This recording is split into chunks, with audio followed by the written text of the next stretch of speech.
Now I'd like to turn to start tonight's show with Greg Cassidy talking about the HO kit building of the Motrak station. So Greg, welcome. Thank you, Jim. Well, welcome everyone. Tonight is going to be the end of the 4-scale build along that's been going on for a while. This will be my last presentation on it, and it will be part 5, which was covering the final product and all the details. When we started this build, we decided that we didn't want to build them all the same because that wouldn't show very much of what can be done in different scales. So I decided to build mine as a depot that was along an abandoned rail line converted to a rail trail. So the depot became a coffee shop. And because I know he likes coffee, it's named after my good friend, Bob Farquhar. While I was still doing the structure building, I printed out some signs, some I made and some I downloaded to test fit them and see where I wanted to put them on the building.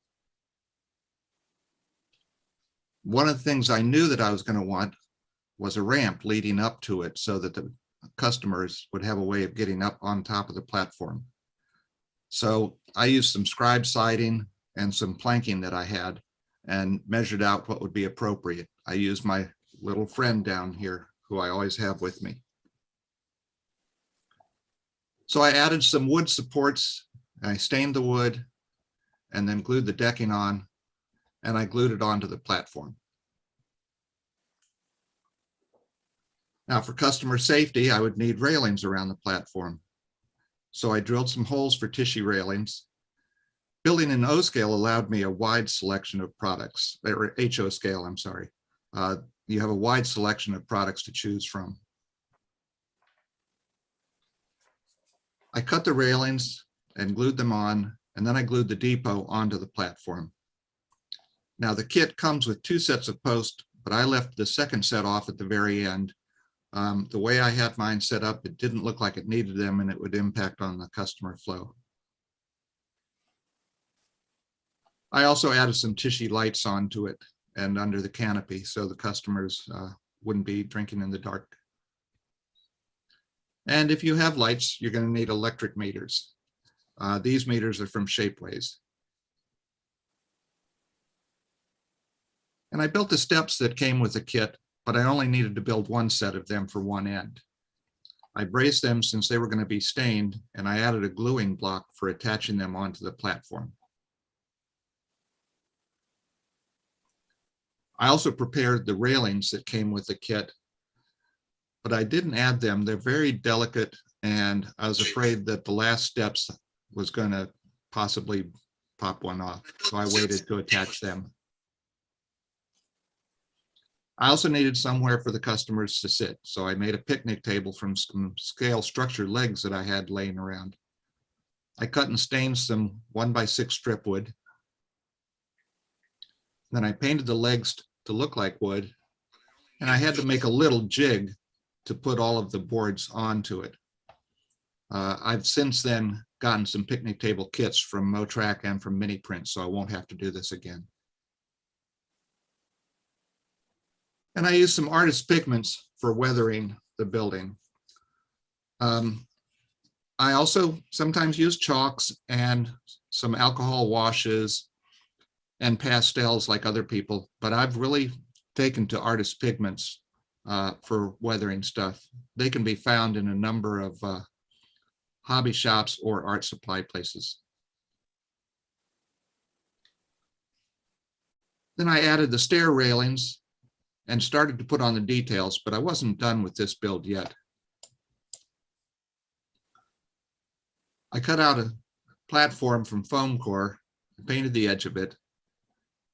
Then I mixed up some acrylic paints into an AK terrain and applied it after masking out a couple of areas for the building and for the rail trail. I used some AK asphalt for the rail trail, and then I used some concrete for the parking lot. Then I added some gravel around it and some Martin Welberg foliage. To get this patch look on the concrete, I put down one layer and then sanded it some and then added some patches on top of it.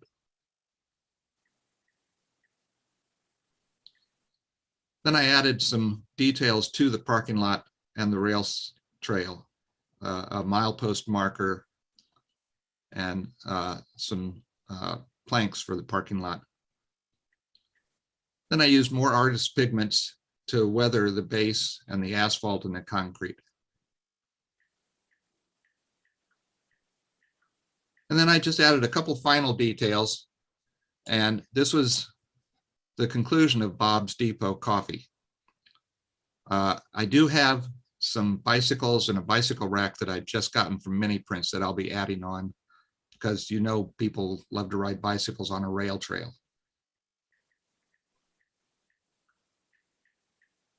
Now, my conclusion of the 4-scale build was the original kit was a somewhat small structure to start with, and that can work well in O-scale layout where space is at a premium, and it can offer you a lot of detailing opportunities.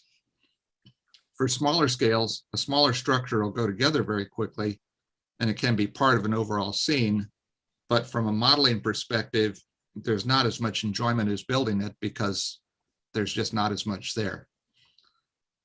What I've seen in all of our builds of the same kit is that many of the modeling techniques and materials used are the same throughout, although there's a variety depending on the modeler.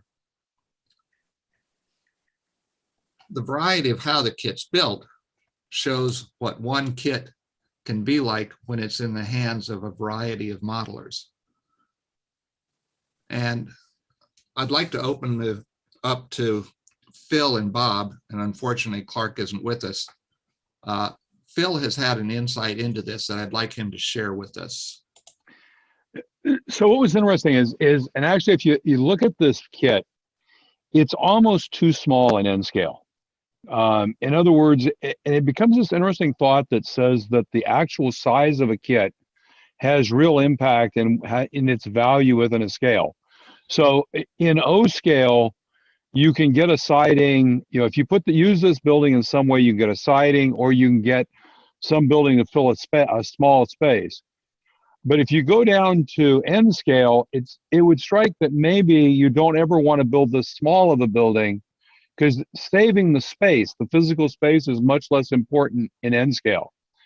And if you think about it that way, there's actually a really interesting question for model builders, which is, do you kind of drive the size of the buildings you build kits around to be able to be in a specific scale? It's kind of at a Goldilocks. So for example, if I build a building that is a 6 by 8 inch footprint in O scale, it becomes 4 by 2 in HO.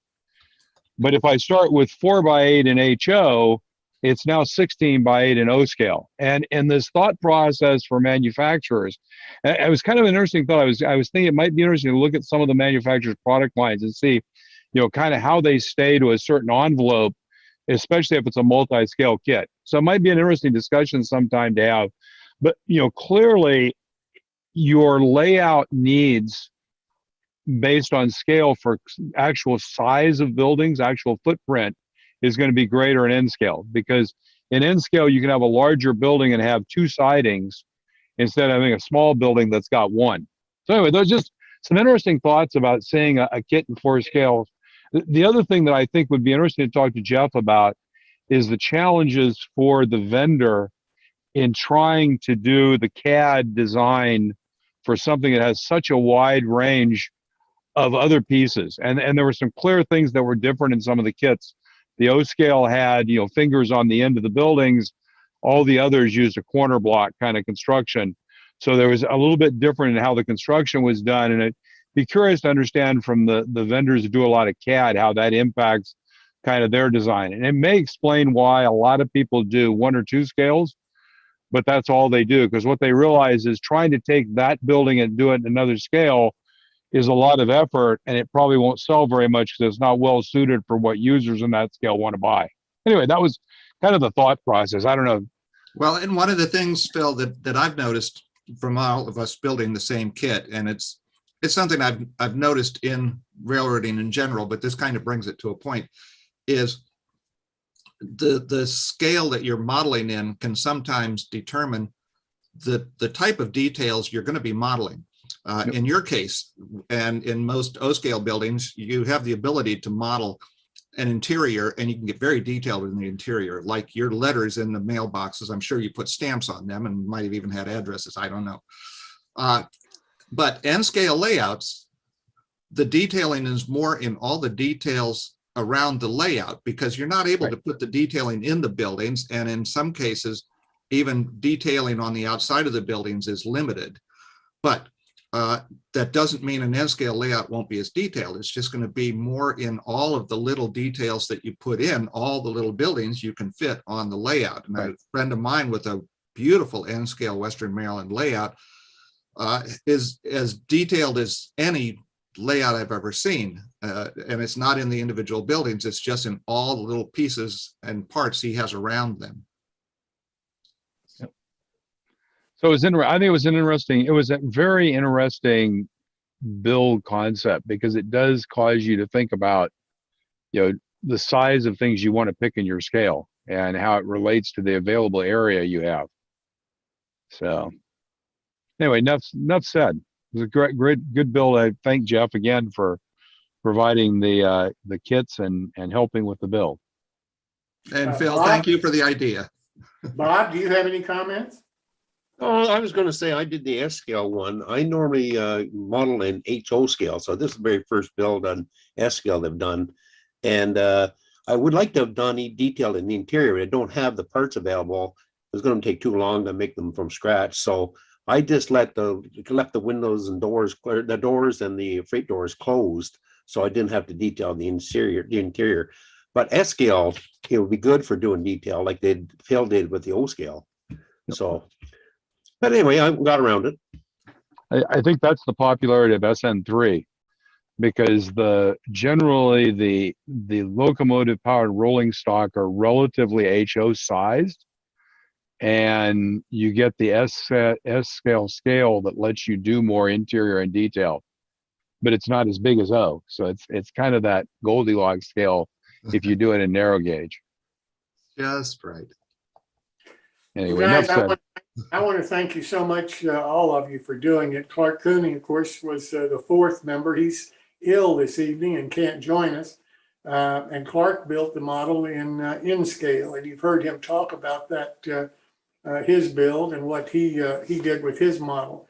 But I want to thank all four of you for everything that you've done here, because I think it did show the difference in scale. And that's what we were trying to do. And for people that might be interested in looking at another scale or considering a scale maybe for the first time, I think that this was an interesting program for them to see the difference in the model, the size of the model, what's available for the different model, for the same model in different scales. And for that, I think you accomplished the goal, and thank you so much for all your help.